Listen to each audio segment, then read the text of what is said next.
Phoenix Splash TV.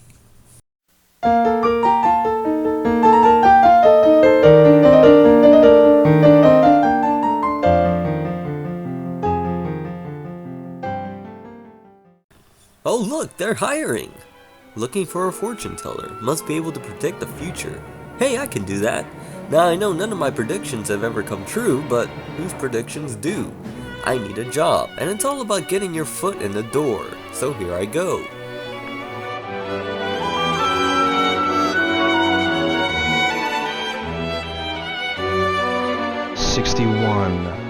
Sixty-one. Got it. 61. Am I lost? Well, hello, and welcome to another Shenmue Quick Analysis Theories, Thoughts, Facts, Did You Know, and Did You Didn't Know short video series. Hey there, Ryo. Want to know your future? I'll give it a try. Great, I hope you don't mind if I also go into your origins and stuff, you know, before you were Ryo. And oh, I'll be recording this if you don't mind. You know, I'm still kinda new to this whole YouTube game channel thing. One must know the fundamentals to reveal the essence, as my father used to say. Oh. Sorry about your father, man. I shouldn't dwell so much. I see that shooting training has kicked in. Well, I'm getting the hang of it. Great, let's begin. Shenmue's origins. Now you may have seen these cards. Many people consider this the early stages of Shenmue, but have you ever heard of the Old Man and the Peach Tree? It was the beginnings of Shenmue. Keep in mind that Yu Suzuki had never made JRPGs before, so like with Virtua Fighter's development, he had to research. Yu Suzuki stated that he really didn't like the constrictions of JRPGs. He also hated ones where the character's walking animations would continue even after the character had stopped. The Old Man in the Peach Tree was a prototype that Yu Suzuki made so that he could be more familiar with making that style of game. In this prototype, the player can walk, run, crouch, and even jump. In the prototype, the player goes up to an old man asking if he knows a kung fu master named Ryu. The old man wants the player to eat a peach before he gets the information. At the end of the game, the old man skips stones across the water and kills a fish each time, leaving the player to assume that the old man is in fact the Master Ryu. Apparently this prototype had cinematics and stuff, but everything about it is unreleased and no footage can be found on the internet. Wow, that's amazing. Now before we talk about the Virtua Fighter RPG cards, I advise people to watch the Project Berkeley video. It was a disc that came with Virtua Fighter 3TB. The link is in the description below. Now let's talk about the Virtua Fighter RPG cards. And these are probably the most interesting things about the early stages of Shenmue's development. Why? Because they give us some information on Shenmue's future. If we only look at the first two cards, we can see that they present Shenmue 1 and 2. The interesting aspect I find about these two cards is in card 1. If we zoom in, we see someone who looks more like Lan Di and less like Lao, because he's missing his mustache. We also see many of the Shenmue characters like Ren and the Heavens, keeping their design in card 2, with the exception of Cool Z. The most interesting thing I find about the second card is the airplane at the top.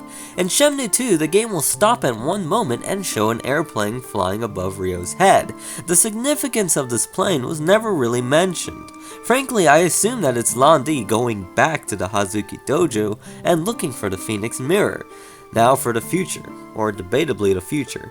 Shenmue fans are divided on whether the rest of the first row of cards represent Shenmue 3 and beyond, or is just removed content from Shenmue 2. If we look closely at the bottom of the picture, we can see the bottom of a train. In the Project Berkeley video, we see Ryo jump onto a train for a split second. Some people think that the train was removed from Shenmue 2. However, I think that this train scene has yet to be seen. I mean, that smudge does look a bit like Shenhua, so it's possible that they could have meant before this. This picture also shows what might be Guizhang, giving me the feeling that he might make a comeback in Shenmue 3. Card 4. Not much can really be said about this chapter besides the vision of new characters. Some people speculate that the person on the left is actually Lan Di, while Lao was going to be a totally different character. We also see a Bruce Lee lookalike and some other characters, likely to act as teachers for Ryo. Some people consider this card an alternate version of Shenmue 2. Wow, that's amazing. You think of everything. Thanks, Ryo. I try. Card 5 shows Shenhua and Ryo in the forest. Many people believe that this is where the Guilin chapter starts, on the final disc of Shenmue 2. We also see Niao-san lurking in the background. For those of you who don't know, she is another revealed Shenmue villain. And yes, there's a video for her too. Just click this Shenmue dojo I'm holding to see it. Fans speculate that Niao-san is the one actually following Ryo and Shenhua in the forest, rather than Lan Di, despite what the bad ending says. Card 6 shows the return of the Bruce Lee-like character, Niao-san again, and this old man messing with Ryo's spiky hair.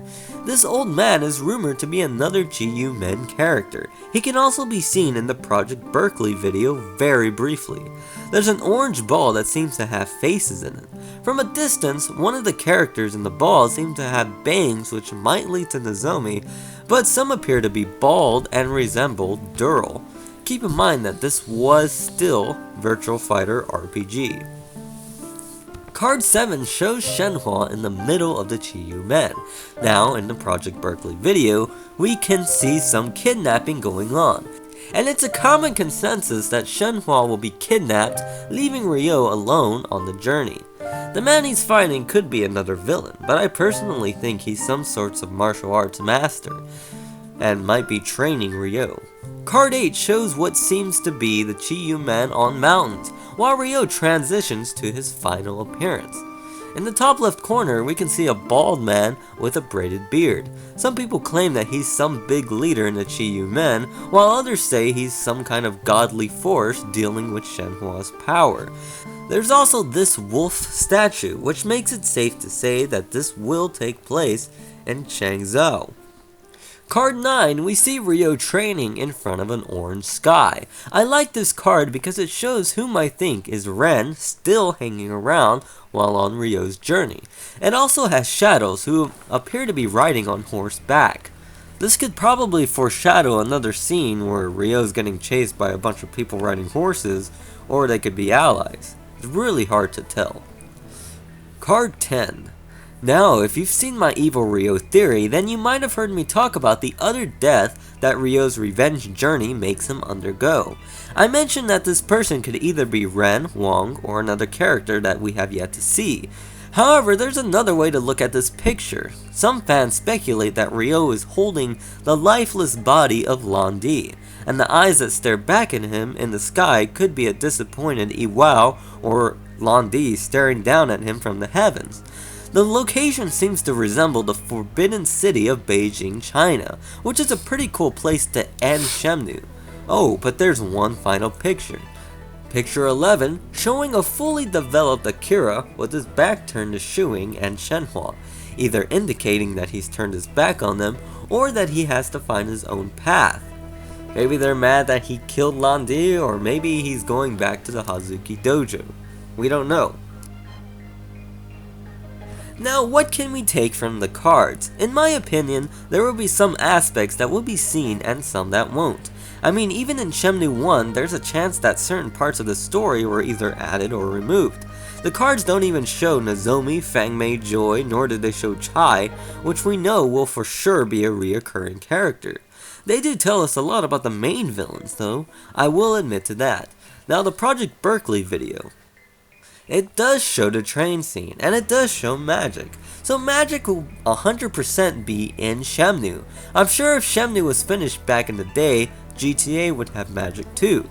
I think it's pretty important that Shenhua gets kidnapped. So that's the only thing I'm certain about for Mr. Hazuki's future. Now it's fun to look at all of this developmental stuff and see that we're finally getting the game that we all want. So what did you think, Ryo? I wonder if it's a sign. I'm sure all of this stuff is a sign. Some things foreshadow other things, but what usually happens is something similar rather than exact. Looks like a throwing star. Probably those darn Ninja Crusaders trying to catch me again. Looks like they found where I am already. こんなに健全な方を捕まえて。ただでは済まんぞ。